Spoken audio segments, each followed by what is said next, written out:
money was involved. You're shaking your head, yes. And it's amazing how good money can be and how much good it can do if it's managed right, but how much damage it does to people's lives if they don't have the right attitude toward it. And so I'm going to start by reading you a little story. I paraphrased it from a book from Robert Katz. And it was entitled, "If Money Could Talk, What Would It Say?" I'm depressed and sad because I'm tired of people abusing me, using me for wrong purposes, fighting over me, stealing me, lying, cheating, and committing crimes to get me. I get blamed, as some say, for most divorces. I'm tired of fighting with greed all the time. I'm hoarded, I'm stolen, and I'm wasted most of the time. People think I'm their security, but I'm not. They act like I'm God, and I'm certainly not. I just wish people knew how much good they could do with me if they treated me right, and how blessed their lives could be. You know, there are 2,000 Bible verses that talk about money. 2,000. Jesus talked more about money than he did heaven and hell put together. It's pretty amazing. It is really a very major part of our lives, and you have to know how to have a proper attitude toward it. 1 Timothy 6, 7 through 10, something we really should just take a little time to sit and think about. For we brought nothing into the world, and we can take nothing out. But if we have food and clothing, we shall be content with that. Now, you know how well that message goes over in the society we live in today? It's very difficult to get people who live in a Western culture to be content unless they have everything that seems to be out there. And I've been in a lot of third world countries, and they have very little. And to be honest, sometimes even in the midst of their great lack, they are happier and have a better attitude than some people who seem to have everything. So I really think sometimes the more we have, the unhappier we become. And it seems like the more things you have, the more things you want. Now, I believe God wants to bless us. And I believe that money's fine. Money's not evil. It's the love of money that's evil. But we need to be more focused on what we can do for other people with our money than hoarding it all and keeping it for ourselves, which is also difficult because selfishness is ingrained in human nature without God. Those who want to get rich fall into temptation and a trap and into many foolish and harmful desires that plunge people into ruin and destruction. For the love of money is a root of all kinds of evil.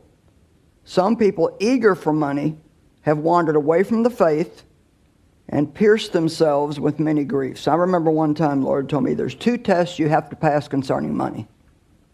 How you behave when you don't have enough, and how you behave when you have a lot. And I thought that was interesting because sometimes the more you have, the more it draws you away from God, because we can become self-reliant. We don't have needs, and so it's easy to start depending on the money to take care of us rather than God. And you know, no matter what we have, no matter how much we have, no matter how much money somebody has invested, it could literally disappear overnight, the way the world is. And so, the love of money is evil, but not money. Money actually can be a great blessing if you learn how to use it to make other people happy. And the Bible says in Acts that it is more blessed to give than to receive. And yet it's so hard for us to get into that area of living to give rather than living to get. And the thing is if you can see the spiritual side of it, you cannot outgive God. And so the more you give, the more he's going to do for you. And the more you give, the more you do for other people, the happier you're going to be. The reason why it's more blessed to give than to receive is because if you get something, you only get the thing, which is good. I'm not against stuff. But when you give, you get joy. How many of you believe that joy is really much better than things and money? Because no matter what you have, if you have no peace and you have no joy, then what's it worth? It's worth absolutely nothing. So, James Dobson had a great revelation one time while he was playing the game Monopoly. Maybe all of you don't know what Monopoly is, and I don't have time to go in and explain it, but he was playing very aggressively, getting houses and turning them into hotels and taking everything everyone had and putting them out of the game. And soon everybody had lost all they had, and he had it all. I underline that he had it all, because isn't that what we want? We want to get it all. And that game is a good example of just, I don't care who I take it away from, and I don't care what happens to you, I want you to have nothing left, and I want to have it all. Well, it's just a game, but sometimes we can let that kind of an attitude also get into our lives. As he started putting the game away, he began throwing the pieces back in the box, when he suddenly realized, and I want you to get this, when our lives are over, everything we have gained will go back in the box, so to speak. And someone else will come along and start all over with what we worked all of our lives to get. So why not spend your life doing something that will last? And the Bible tells us that what we give here is an eternal thing. I think that people that are real givers will still be getting blessed in heaven from what they gave here in the earth. So let's talk about something that most people don't even think is possible, and that's becoming and living debt-free.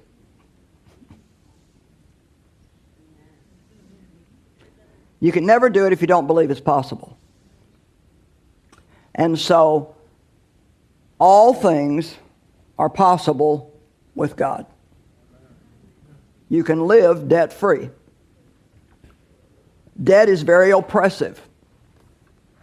It's a very heavy burden. Gives people nervous breakdowns, stress of all kinds. It never occurs to these people that they could live debt-free if they handle their money wisely. Mark 19:26, Jesus looked at them and said, "With man, this is impossible, but with God, all things are possible." That is like my scripture for the year. I want to really stir myself up in faith again and just believe there's nothing that God can't do. So everybody say nice and loud, I can live debt-free. I can live debt-free. Boy, doesn't that sound good? A person can never be debt-free if they're addicted to instant gratification. And boy, we have a big problem with that today, don't we? We want it right now.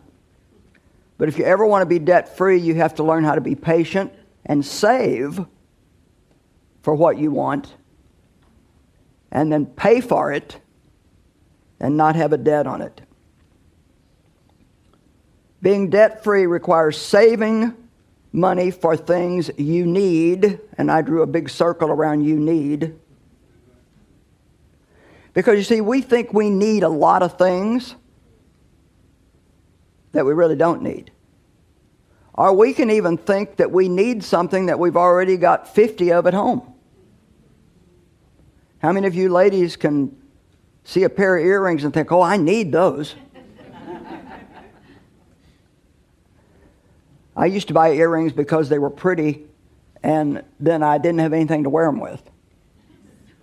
And a girl that I buy a lot of my clothes from, she'll have some pretty jewelry in her shop, and I'll say, oh boy, those are pretty, I want those. And she'll say, now wait a minute, Joyce, what are you going to do with them?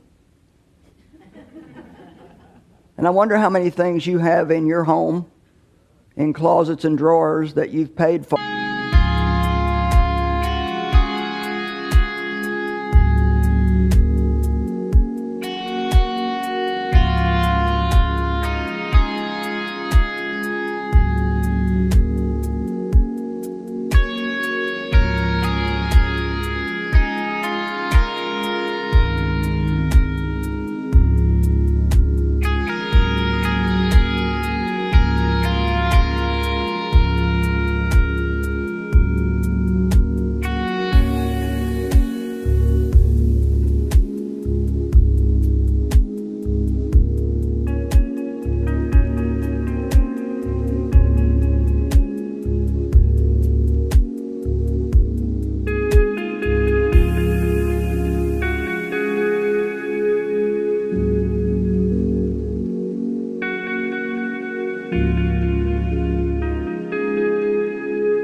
And have never used one time. And couldn't even find if you needed it. You have to stop spending everything you have and then borrowing more to get all these things that you want but really don't need. Now, credit cards are great if you can manage them, but to be honest, the only way that you should use credit cards, and it may take you a while to get to this point, is to not put anything on them that you cannot pay off at the end of the month. Use them for convenience only. Because what most people do is they run up this big credit card debt, and then they make the minimum payment. You know, people, you have to be an investor in life and not a gambler. You can't just do the wrong thing and gamble that you're going to get a right result, because you won't.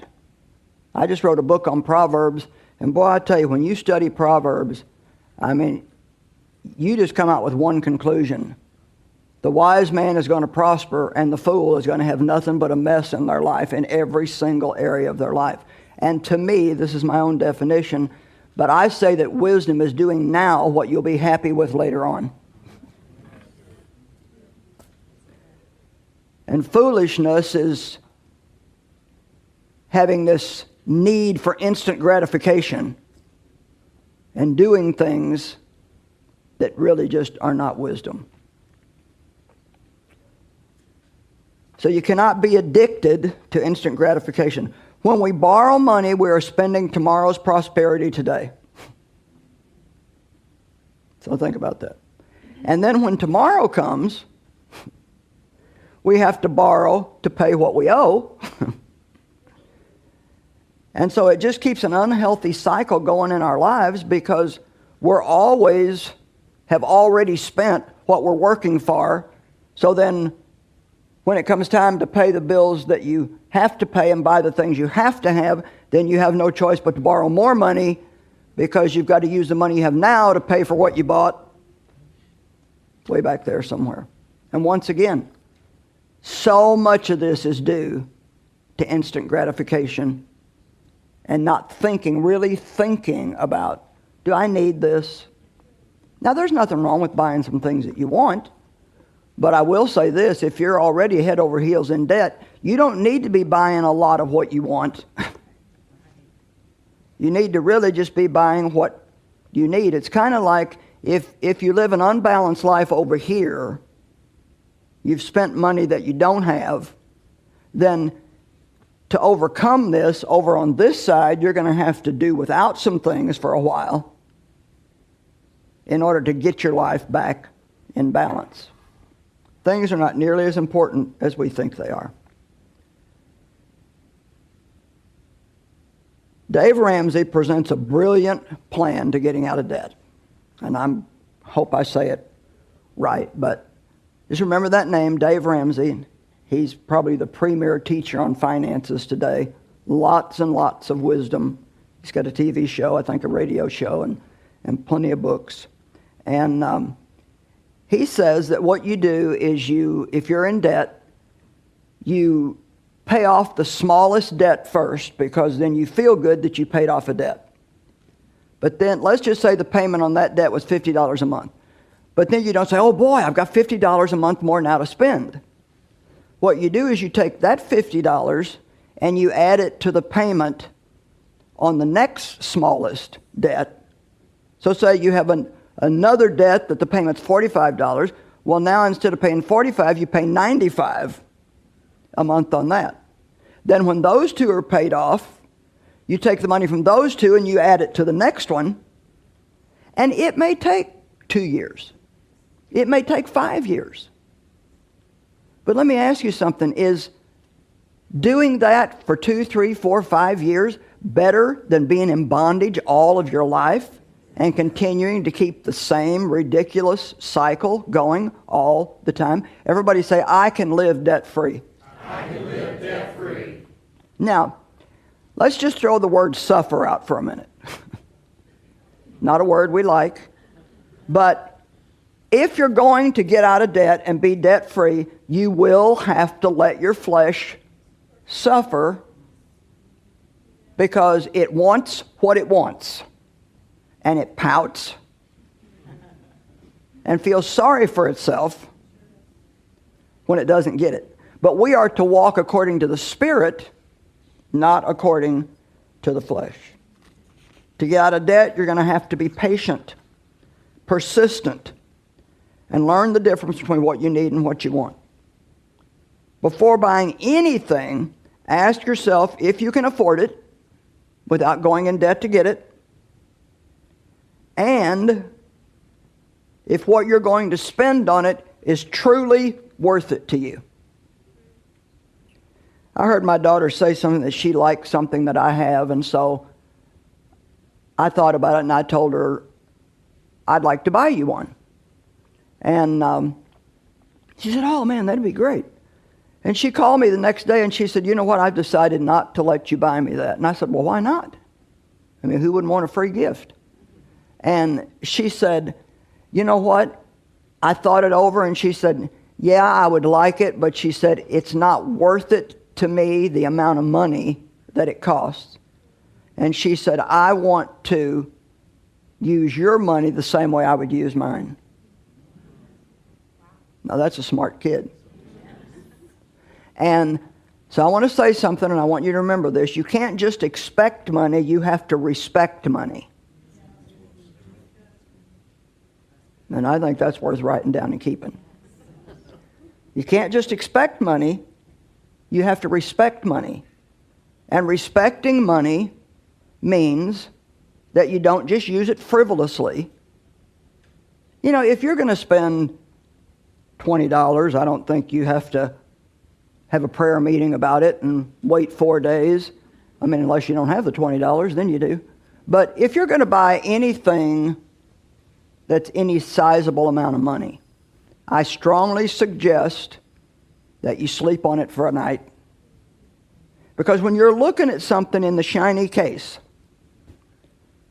or the showroom floor, can I tell you something, ladies? It won't look as good on you as it did on the model.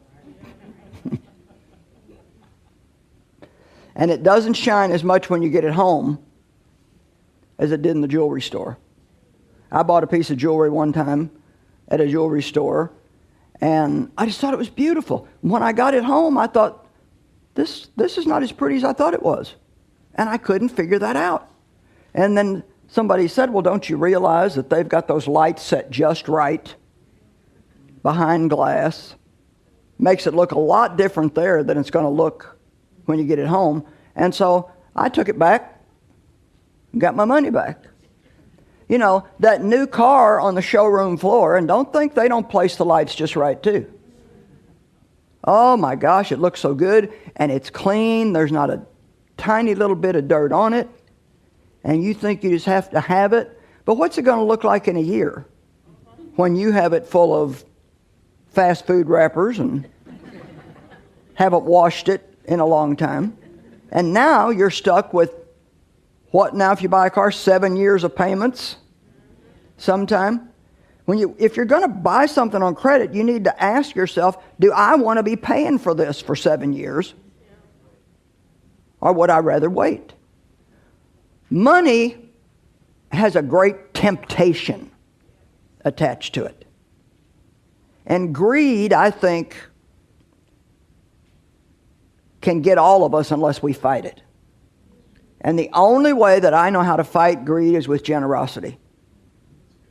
I think if you're a generous person, then greed cannot get you. So don't just expect money, but respect money. Luke 14, 28 and 29. Suppose one of you wants to build a tower. Won't you first sit down and estimate the cost to see if you have enough money to complete it? But if you lay the foundation and are not able to finish it, everyone who sees it will ridicule you. I remember a subdivision that we drove by occasionally when we were in this certain area on our way back and forth to the airport. And it had a great entrance, and there was partial of 2 houses built in there, and it just, nothing. It never, what happened, we'd say. Well, obviously, they committed to something that they didn't have enough money to finish. And so it looked ridiculous with this beautiful front and 2 half-built houses. And to be honest, when we spend all this money on credit and then maybe end up having to file bankruptcy, I know some people have to do that. I'm not trying to make anybody feel bad, but that's something that we should not let ourselves get in that kind of a mess to have to do. Because we always should be responsible to pay our bills. If you're going to make a debt, pay it and pay it on time.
Before you borrow money for any item that's expensive, think about it. I tell this story sometimes. I'd saved up, I think it was $300. I don't remember.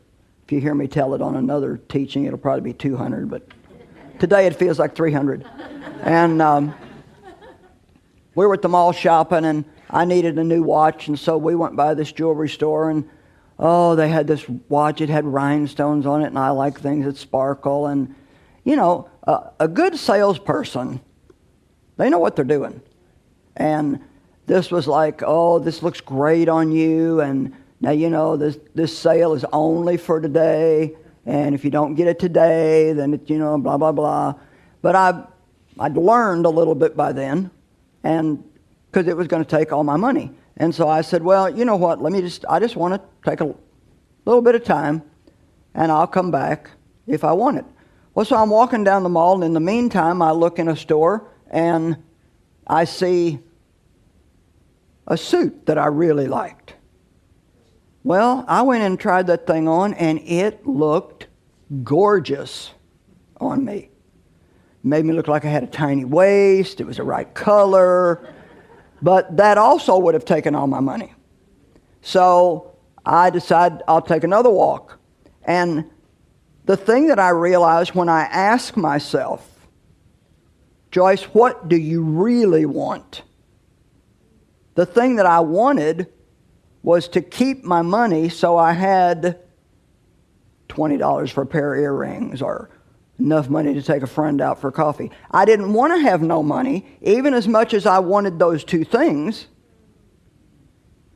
And so I left with neither one of them. And you know what? I survived. I stayed happy. So we really need to start thinking about what we're doing and not just doing it. Nothing looks as good when you bring it home as it did in the store. Now, my husband has a very simple equation that he has lived by. And what Dave says is, out of everything you have, give some, spend some, save some. Give some. Set your giving aside first. That's not a want, that's a need. We need to give, because if we don't give, no matter what we have, it's not going to be blessed. And so you always set aside your giving. Do a little something for yourself with the money that you work for. It gets kind of boring if you work all the time and you never do anything for yourself. Although maybe some people deserve to be bored for a little while because they've lived riotously. And then save some. What if each one of you, from the time you went to work when maybe you were 16 or 17 or 18, would have been saving 10% of everything that you made ever since then? Just think what you would have now. And you know what? If you start doing that, you don't miss it. You really don't miss it. And so it's very wise to manage money and not let money manage